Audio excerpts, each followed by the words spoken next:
నమస్తే సివాయిస్ న్యూస్ కి స్వాగతం. జనవరి 20వ తారీఖు జై భారత్ క్షీరరామ ఆక్వా రైతు సంఘం ఆధ్వర్యంలో పూలపల్లి బైపాస్ నుంచి గాంధీ బొమ్మల సెంటర్ వరకు ర్యాలీ నిర్వహిస్తున్నట్లు సంఘ అధ్యక్షుడు గొట్టిముక్కల గాంధీ భగవాన్ రాజు తెలిపారు. ఈ సందర్భంగా మాట్లాడుతూ ఆక్వా రంగం ప్రస్తుతం సంక్షోభ పరిస్థితిలో ఉందని, యాచరీల నుంచి సరైన సీడ్ రాకపోవడం, కనీసం మద్దతు ధర లేకపోవడం రైతులు నష్టపోతున్నారని, ఇదే పరిస్థితి కొనసాగితే ఆక్వా రంగం కుదేలయ్యే అవకాశం ఉందని తెలిపారు. గాంధీ బొమ్మల సెంటర్ నుంచి ఎంఆర్ఓ ఆఫీస్ వరకు వెళ్లి ఫిషరీస్ డిపార్ట్మెంట్ వారికి, మండల రెవెన్యూ అధికారులకు ఆక్వా రైతులు ఎదుర్కొంటున్న సమస్యల మీద వినతి పత్రాన్ని అందజేస్తామని తెలిపారు. ఈ కార్యక్రమంలో ఆక్వా రంగానికి సంబంధించిన అన్ని శాఖలు, రైతు సోదరులు పాల్గొనాలని కోరారు. ఈ పత్రికా సమావేశం ఏర్పాటు చేయడానికి కారణం మీ అందరికీ తెలుసు. ఏదైతే ఈరోజు ఆక్వా రంగమే సంక్షోభంలో ఉంది, దానికి గల ముఖ్య కారణం రైతు ఈ రోజుని కనీసం కల్చర్ చెరువులు చేసుకునే పరిస్థితి ఈరోజు లేదు. ఇంచేతంటే సరైన నాణ్యత సీడు లేకపోవటం, అలాగే మనం పండించిన సరుకుకి కనీసం ధర లేకపోవటం, ఏదైనా విపత్తర సమయం వచ్చినప్పుడు కానీ లేకపోతే హార్వెస్టింగ్ టైంలో మరి ఏదైతే ప్రాసెసింగ్ ప్లాంట్ నుంచి సరైన ఐస్ రాకపోవటం, హార్వెస్ట్ చేయడానికి రైతుకి ఇబ్బంది కలగటం, అలాగే హ్యాచరీస్ నుంచి సరైన నాణ్యత సీడ్ రాకపోవటం. గతంలో 10 సంవత్సరాల క్రితం 100 పౌండ్ 200 రూపాయలు ఉన్నప్పుడు 30 పౌండ్ 600 రూపాయలు ఉండేది. ఆ రోజు కేజీ మేత 40-50 రూపాయలు ఉండేది. కానీ ఈరోజు అదే 100 పౌండ్ 200 రూపాయలు ఉంటే 30 పౌండ్ 400 రూపాయలు, కేజీ మేత 90 రూపాయలు పెరిగిన పరిస్థితి. అంటే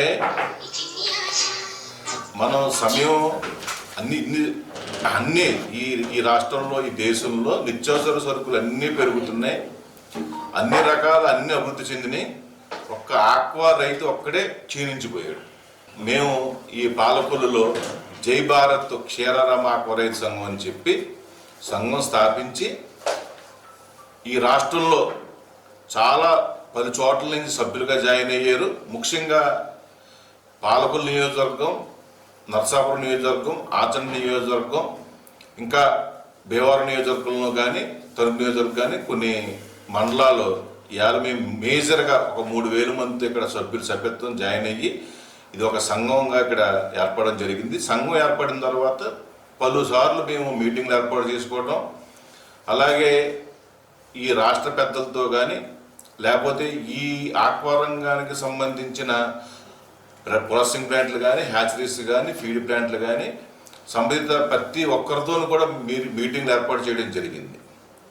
కనీసం ఆ మీటింగుల్లో ఏర్పాటు చేసిన తర్వాత జరిగిన కొన్ని పరిణామాలు కూడా ఆ తర్వాత ఎవ్వరూ కూడా దాన్ని మరి అమలు చేయలేకపోవటం, కొన్ని గవర్నమెంట్ సమక్షంలో చేసిన నిర్ణయాలు కూడా ఈరోజు అమలు పరిచే పరిస్థితుల్లో ఈ ఎవరైతే మనకి దీనికి సంబంధించిన యజమానులు ఎవరైతే ఉన్నారో, దీనికి సంబంధించిన యూనిట్స్ ఏమున్నాయో ఎవరూ కూడా మాకు రైతులు సహకరించలేదు. అయితే రేపు జనవరి 20వ తారీఖు ఉదయం 9 గంటలకి మన జై భారత్ క్షీరరామ ఆక్వా సంఘం పూలపల్లి బైపాస్ రోడ్లో గల ఆఫీసు నుంచి టిఫిన్లు చేసి రైతు సోదరులు, అలాగే దానికి అనుబంధ సంస్థలైన అందరం కూడా ఆ రోజున పెద్ద సంఖ్యలో ఇక్కడ పాల్గొని మరి పూలపల్లి వై జంక్షన్ మీదుగా మరి గాంధీ బొమ్మల సెంటర్లో ఏదైతే మన ఎజెండా ఉందో ఆ ఎజెండా అంతా మనం రైతులతో ఆలోచించి ఆ ఎజెండా అమలుపరుచుకుని అక్కడి నుంచి ఎంఆర్ఓ ఆఫీస్ దగ్గరికి వెళ్ళి మండల రెవెన్యూ ఆఫీసర్ గారికి, అలాగే ఫిషరీస్ డిపార్ట్మెంట్కి కూడా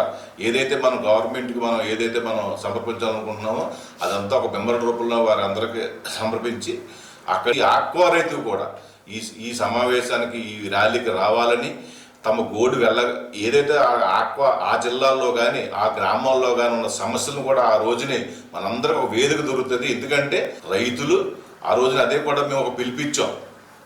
ఏదైతే ఈ ఆక్వాకి సంబంధించిన మేత పుట్లు కానీ, మెడిసిన్ కంపెనీలు ఉన్నాయో ఆ రోజు పూర్తిగా బంద్ చేయాలని, అలాగే ఎవరైతే చెరువులు ఉన్నారో వారు కనుక ఏదైనా ఇబ్బందిగా ఉండి, వారికి ఏదైనా వైరస్ ప్రాబ్లం ఉండి తప్పక పట్టుకోవాలంటే తప్ప ఆ రోజున ఎవ్వరూ కూడా మరి చెరువుల పట్టుబడి ఆఫ్ చేసి ఆ వల కార్మికులు అక్కడ ఉన్న పనిచేసి లేబర్ కానీ ఆ ఓనర్స్ కానీ గుమస్తాలు కానీ మొత్తం రైతులు సహా అవసరమైతే కుటుంబ సభ్యులు అందరూ కూడా రావాలని చెప్పి సందర్భంగా కోరుకుంటూ మరి ఏదైతే ఒక మంచి ఉద్దేశంతో ఈ యొక్క కార్యక్రమం చేపడుతున్నామో దీనికి రాష్ట్రంలో ఉన్న ఆక్వా రైతులందరూ కూడా సహకరించి పెద్ద ఎత్తున వచ్చి విజయవంతం చేయాలని చెప్పి సందర్భంగా కోరుకుంటూ సెలవు తీసుకున్నాను. ఈ వార్తలు ఇంతటితో సమాప్తం. నమస్కారం.